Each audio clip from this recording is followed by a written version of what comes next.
Back on the SportsMax Zone, the U.S. Collegiate Division I Track and Field Championship ended at Hayward Field in Eugene, Oregon at the weekend. And while there were several Caribbean gold medal hopefuls, only one ended up on top of the podium. Days ahead of the 4-day championship, she had an accident that left her with an injured ankle, but that was no deterrent as a Texas A&M senior won her pet event, the women's heptathlon, with 6,285 points. She also placed second in the individual long jump and third in the high jump to cap a fabulous NCAA season. We are talking about, of course, Trinidad and Tobago's Olympic-bound athlete, the 23-year-old Tyra Gittens, and Tyra has qualified for the Olympics in the long jump, and she now joins us on Zoom also for the high jump. Tyra, first of all, congratulations on the splendid collegiate season you have posted both indoors and outdoors.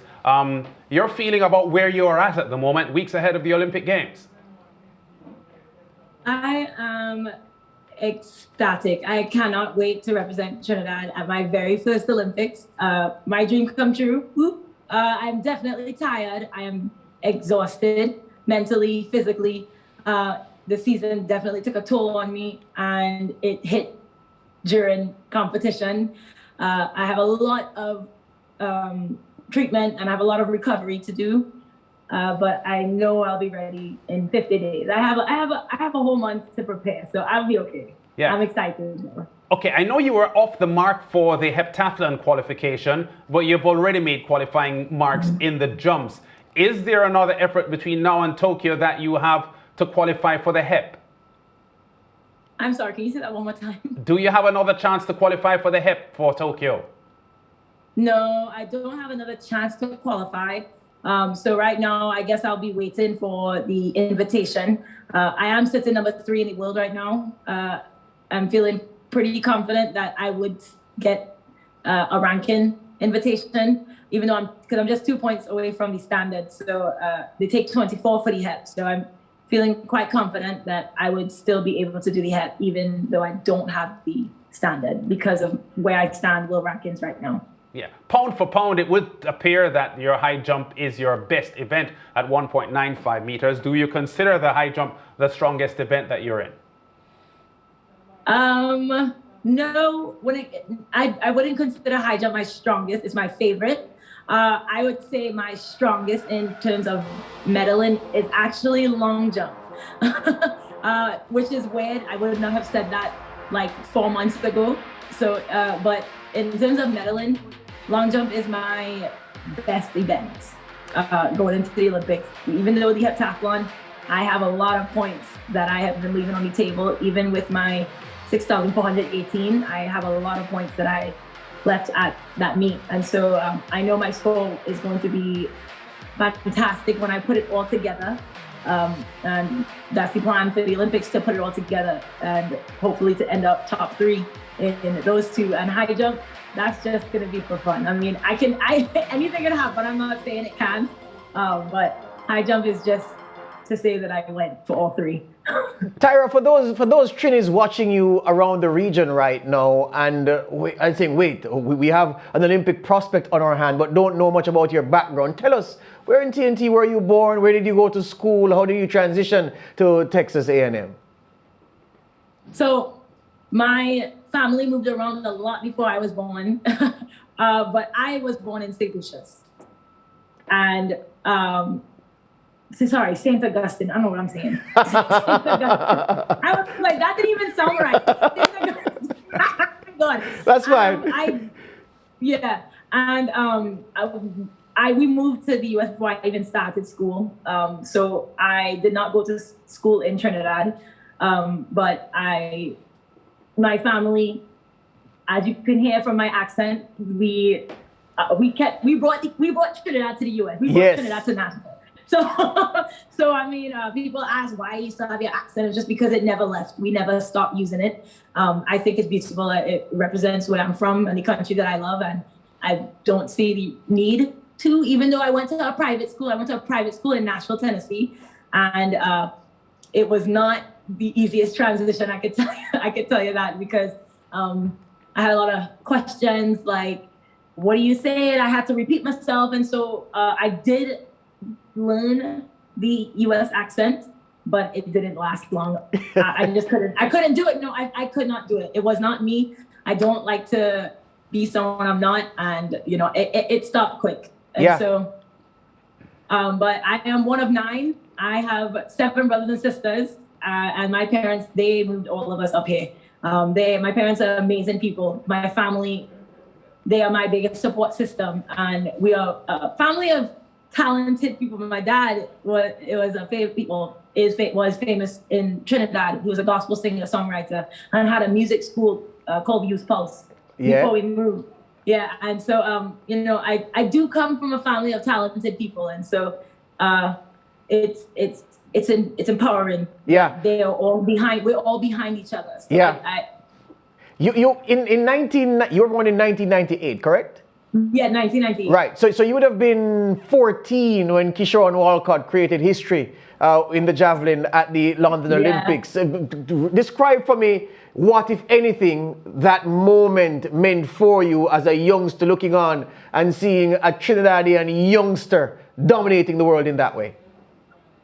When I was watching it, I was like, what? Because that was the first time I've seen a Trini medal. And so I was mind blown. I was like, what? Okay, if he can do it, I can do it. And I wanted, I was now getting started in track at 14. I started track late, like 11. And so I was finding my groove in the hip and everything. I wasn't the Tyra Gittens yet, obviously, but it definitely motivated me to train harder because, you know, it's a dream. It's everyone's dream to go to the Olympics, but it's like, on another level to medal. And I know his whole world was changed after that. And it proved that it's doable. You know, he's a human. He is just like me and you. And the fact that he worked hard for it, that's the only difference. He worked hard for it. Yeah. So I was like, okay, then it's achievable. It's not so far-fetched and it's not so unrealistic as I thought. Yeah, you speak of human, but I'll say this to you from my high school days training with a couple of girls who did the heptathlon and guys who trained for the decathlon events. It has to take a mind of a different kind to do those events. Those events are tough. I always tell people, those who excel in the hep and in the decathlon, they are the real athletes, not someone who just sprints or just jumps alone. I'm sure there may have been a temptation at some point in your development so far to say, you know what, let me specialize in one area. But you've stuck with this heptathlon. Why? Why not specialize one area? Why go through the trauma, this demanding schedule of events? Why be a superwoman, Tyra? It's very simple. Just like you said, I want to be the ultimate athlete. I have a poster. It says the ultimate heptathlete, but I really should say the ultimate athlete. And I want to be able to master all 7. Multis, we push our bodies in ways that people don't understand. And it's not marketed. It's not televised like other events. And so people don't understand. And my job is, what I want to do in my career is help people understand. And that requires me to not only be a heptathlete. I want to be able to hurdle open. I want to be able to high jump in the Olympics, hurdle in the Olympics, long jump in the Olympics, throw a shot jab in the Olympics. I want to be able to do all of that. And I think that that's what I'm meant to do, because sadly I'm not top in just one event, you know, and even the multi, you know, I have a long way to go. And so I'm not, you know, the best at just one thing, but what I am good at is being quite decent in a lot of things. And so that's my goal. That's what I want to do. That's how I'm going to leave my legacy, is by educating people on why multis and Tyra Gittens is going to be the ultimate athlete. Tyra, great talking to you. Your first ever appearance on the SportsMax Zone. First of what we expect to be many as you launch a brilliant international career in the hep. Thanks a lot. Thank you for having me.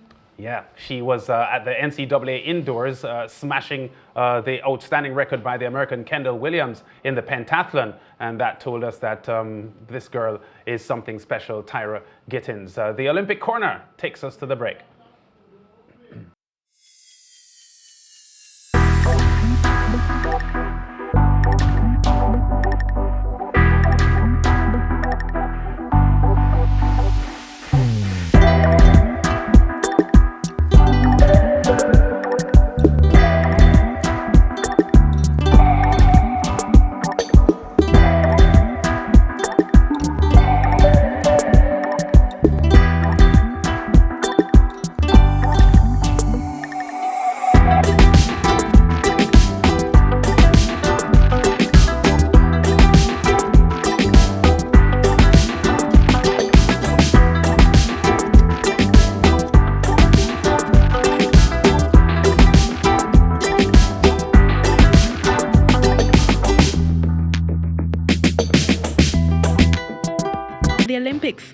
were also raised at the rally held with just over a month to go before the July 23 opening ceremony. Code said last month that the games can be delivered, even if Tokyo is under a state of emergency, sparking controversy. Tokyo and some other parts of Japan remain under the emergency declaration over the pandemic, and the government will decide this week on whether to lift it on June 20 as planned. That's it for today's Olympic Corner. Remember to watch the SportsMax Zone for your daily Olympic updates.